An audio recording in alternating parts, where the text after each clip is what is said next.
ஓம் சாய்ராம். நம்ம சேனல் சொந்தங்கள் அனைவருக்கும் அன்பான வணக்கங்கள். இன்னைக்கு நம்ம சாய்சத் சரிதம்ல 36வது அத்தியாயம் பார்க்க போகிறோம். பார்க்கலாமா?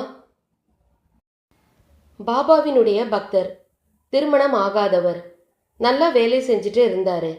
அவருக்கு திருமணம் கைகூடி வந்த ஒரு நேரம் பாபா கிட்ட ஆசீர்வாதம் வாங்குறாரு. பாபாவின் ஆசையோட அவருக்கு திருமணம் நடக்குது.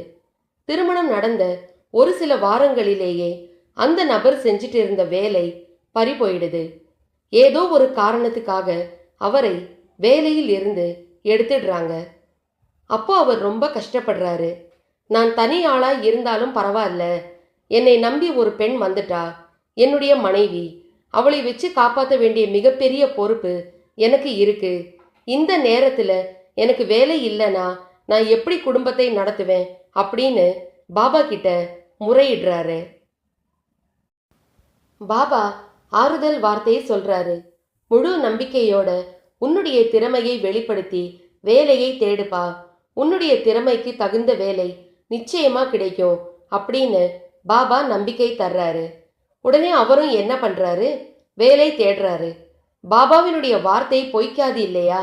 அந்த நபருக்கு வேலை கிடைக்குது. அவருடைய முதல் மாத சம்பளம் எவ்வளவு தெரியுங்களா? 70 ரூபாய்.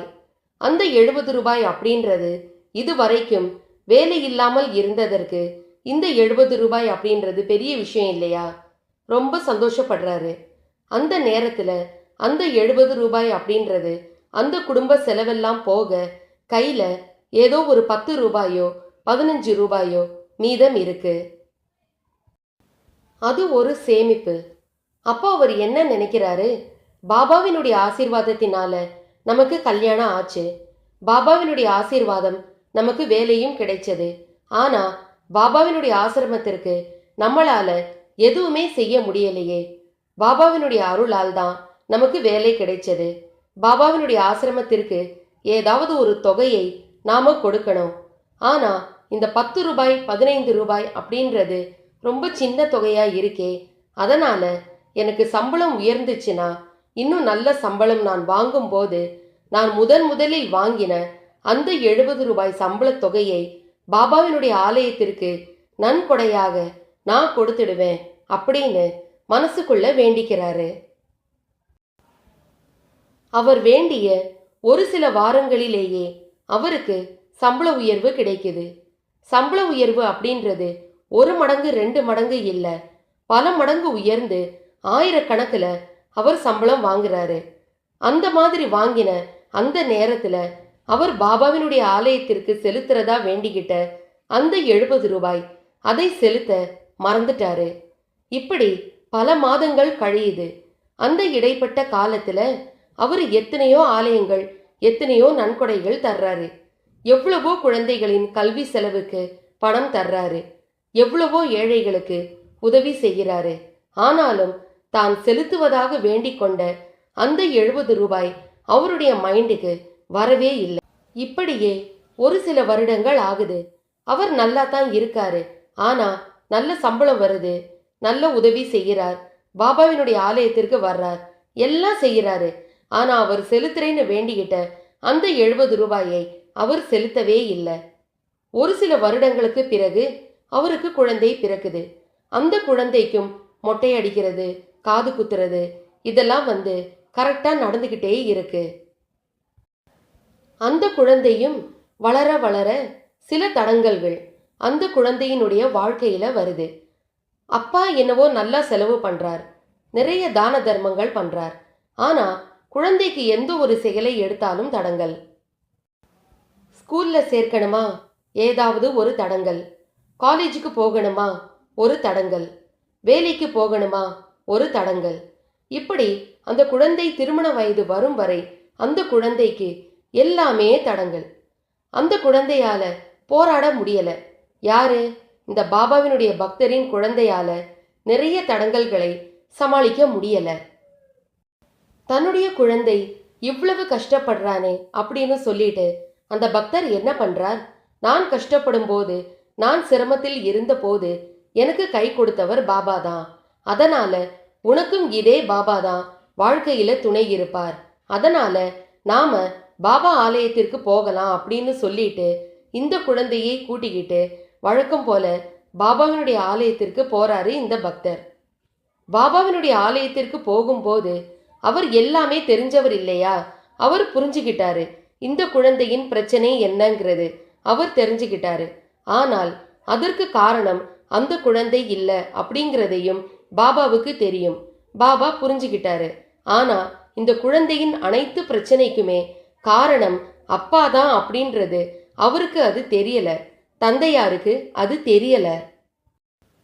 பாபாவை பார்த்த உடனே அந்த பக்தர், பாபா, உங்களுடைய ஆசியால எனக்கு கல்யாணம் நடந்தது, உங்களுடைய அருளாலே எனக்கு வேலை கிடைச்சது, அதே போல உங்களுடைய அனுகிரகம் எனக்கு நல்லா வருமானம் வருது, நிறைய பேருக்கு உதவிகள் செய்யறேன்.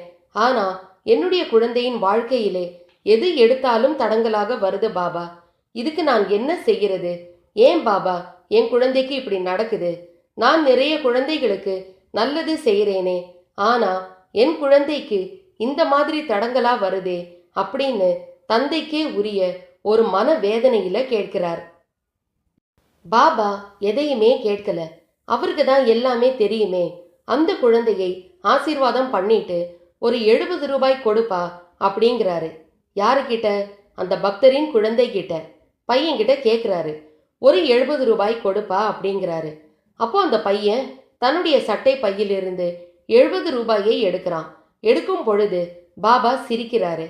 அந்த 70 ரூபாய் அப்படின்றது பையன்கிட்ட இருந்து வாங்குறதுக்கு பாபா கொஞ்சம் தயங்குறாரு. ஏன்னா அந்த 70 ரூபாய் யாரு கொடுக்க வேண்டிய பணம்? அந்த குழந்தையோட தந்தையார் கொடுக்க வேண்டிய பணம். அவர் தானே வேண்டிக்கிட்டாரு, முதல் மாத சம்பளம் 70 ரூபாய் என்னுடைய நல்ல சம்பள உயர்வுக்கு பிறகு அந்த பணத்தை பாபாவினுடைய ஆலயத்திற்கு செலுத்துறேன் அப்படின்னு வேண்டிக்கிட்டாரு இல்லையா? அதை அவர் செலுத்த மறந்த அந்த தொகையை பையன்கிட்ட இருந்து பாபா வசூல் செய்கிறாரு. பாபா யார்கிட்டையுமே தனக்கு தேவை அப்படின்னு பணத்தை கேட்டதே கிடையாது, கேட்கவும் மாட்டாரு. பாபா கேட்கிற தொகை அப்படின்றது நாளைக்கு தன்னை நம்பி இருக்கின்ற பக்தர்களுக்கு ஒரு உதவி தொகையாக இருக்கணும், அவங்களுக்கு நாளைய தேவைகளுக்கு அன்றைய செலவாக இருக்கணும் அப்படின்னு வாங்குவாரு. ஆனா இந்த ஒரு பையன்கிட்ட மட்டும் 70 ரூபாய் வாங்குறாரு அப்படின்னா அந்த தந்தையார் செலுத்த வேண்டிய பணம் மகனுக்கு கர்ம வினையாக வந்துருச்சு. அதை அந்த நேரத்தில் சரி செஞ்சாரு பாபா. இதுதான் அங்க இருக்கிற ஒரு சூழ்நிலை. அந்த 70 ரூபாயை மகன் செலுத்திட்டான். மகன் கையால இருந்து பாபா வாங்கிட்டாரு. வாங்கிய அடுத்த நொடி பாபா சொல்றாரு, இனிமே உன்னுடைய தடங்கள் எல்லாமே விலகிடும்பா, உனக்கு இனிமே வாழ்க்கையில எல்லாமே வெற்றிகள் தான் கிடைக்கும், உனக்கு இருந்த தடைகள் போயாச்சு அப்படின்னு சொல்றாரு. அப்போ இந்த பக்தர் ஒண்ணுமே பேச முடியாம நிக்கிறாரு. அவருக்கு ஒண்ணுமே புரியல. எதுக்காக பாபா 70 ரூபாய் கேட்டாரு அப்படின்னும் பொழுது அவருக்கு ஒண்ணுமே தெரியல, மறந்துட்டாரு அவரு. உனக்கு இனிமேல் எல்லாமே சரியாயிடும் அப்படின்னும் பொழுது பாபா அந்த பக்தர்கிட்ட சொல்றாரு, இன்னமும் உனக்கு தெரியலையா இந்த குழந்தை ஏன் இவ்வளவு கஷ்டத்தை அனுபவிச்சான், ஏன் இவ்வளவு தடங்கல்கள் இந்த குழந்தையினுடைய வாழ்க்கையில வந்தது, உனக்கு இன்னமும் புரியலையா? இந்த பணம் நீ செலுத்த வேண்டிய பணம் அப்படின்னு பாபா சொல்றாரு. உடனே அந்த பக்தர், எனக்கு புரியல பாபான்னு சொல்றாரு. அதுக்கு பாபா, நல்லா யோசனை பண்ணி பாரு, நீ ஒரு முறை உன்னுடைய வேண்டுதலில் 70 ரூபாய் இந்த ஆலயத்திற்கு செலுத்துவதாக நீ வேண்டிக்கிட்ட. உன்னுடைய அந்த 70 ரூபாய் அப்படிங்கிறது இங்கே கிடைச்சுதான் இந்த பக்தர்கள் நான் சிறப்பா இருக்கணும் அப்படின்னு எந்த கட்டாயமும் கிடையாது. ஆனா நீ ஒரு விஷயத்தை செய்யறேன்னு மனசார சொல்லிட்ட அப்படின்னா அதை நீ செஞ்சே ஆகணும். இங்கே மட்டும் கிடையாது, எந்த ஒரு ஆலயமாக இருந்தாலும் அதை நிறைவேற்ற வேண்டியது உன்னுடைய கடமை.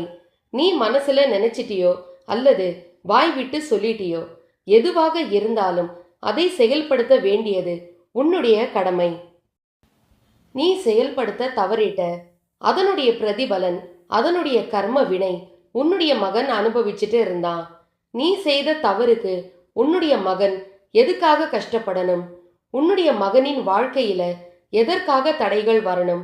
அந்த தடைகள் விலகணும் அப்படிங்கிறதுக்காக தான் உன்கிட்ட கூட அந்த 70 ரூபாயை கொடுன்னு நான் கேட்கல. உன்னுடைய கடமை நீதான் ஞாபகமா செஞ்சிருக்கணும். ஆனா உனக்கே ஞாபகம் இல்லை. அதை உன்கிட்ட கேட்க வேண்டிய அவசியமும் எனக்கு கிடையாது. ஆனால் எந்த ஒரு பாவமும் செய்யாமல் உன்னுடைய குழந்தை கஷ்டத்தை அனுபவிக்குது அப்படின்னா அதை என்னால பார்த்துக்கிட்டு இருக்க முடியாது. என்னுடைய பக்தனின் வாரிசு எந்த துன்பத்திற்கும் ஆளாக கூடாது. அந்த துன்பத்தை குறைக்க வேண்டியது என்னுடைய கடமை. அதனால தான் அந்த 70 ரூபாயை உன்னுடைய குழந்தை கிட்ட இருந்து நான் வசூல் செஞ்சேன். அவன் இனிமேல் எந்த ஒரு சிக்கல்களையும் சந்திக்க மாட்டான். அவனுக்கு எந்த ஒரு தடங்கல்களும் வாழ்க்கையில வராது. அவன் சிறப்பா இருப்பான். ஆனா நீ உன்னுடைய வார்த்தையில் இருந்து விலகிட்ட அப்படின்றத பாபா புரிய வைக்கிறாரு. அப்போதான் அந்த பக்தருக்கு புரியுது, பல வருடங்களுக்கு முன்னாடி தான் செய்யணும் அப்படின்னு நினைச்ச ஒரு விஷயம் 70 ரூபாய், அதை நாம மறந்துட்டோம், அதை செய்ய தவறிட்டோம் அப்படின்னு பாபாவினுடைய கால்களில் சாஷ்டாங்கமாக விழுகிறார் அந்த பக்தர். பாபாவின் காலை பிடிச்சாலே போச்சே, எல்லா பாவங்களும் விலகிடும் இல்லையா? பாபாவும் தாயுள்ளம் கொண்டவர் இல்லையா? நீ எப்போ உன்னுடைய தவறை உணர்ந்துட்டியோ, நீ எப்போ உன் தவறை மனசுல ஏத்துக்கிட்டியோ அப்பவே நீ புனிதமானவன். அதனால இனிமேல் எந்த ஒரு விஷயமாக இருந்தாலும் மனசுல நினைச்சிட்டியா, உன்னால முடியும் போது அதை கண்டிப்பா செஞ்சிடு அப்படின்னு ஒரு சின்ன விஷயத்தை பாபா அன்னைக்கு புரிய வச்சாரு.